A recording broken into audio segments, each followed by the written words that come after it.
Ni fiainan'olo le tsy vita mora,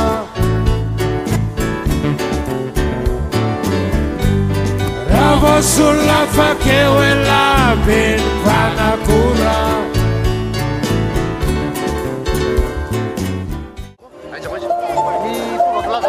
Ny fijeriko azy aloha dia tokony ampitovina amin'ny daholo lalàna ho an'ny be sy ny maro.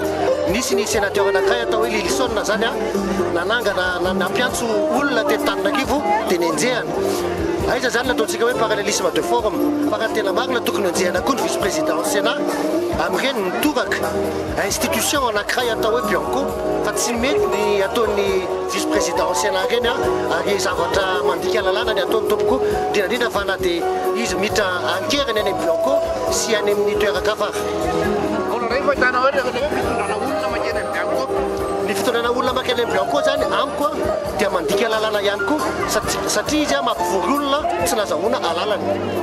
Io zany amin'ny androm-panjakana raha dia samy misy hoe alakibika tsy tiako tare, fa rehefa raha alina manao ny anankiray dia azo atao, fa rehefa ny anankiray dia azo enjehana. Ka amin'ny angamba raha ohatra ka raha tsy azo enjehana ny vice-président Sénat dia tsy azo enjehana angamba, nefa ny aminay ny zavatra ataon'ny vice-président Sénat dia mandika lalàna. Andrea Madison Hassan. Ni fiainan'olo le tsy vita mora,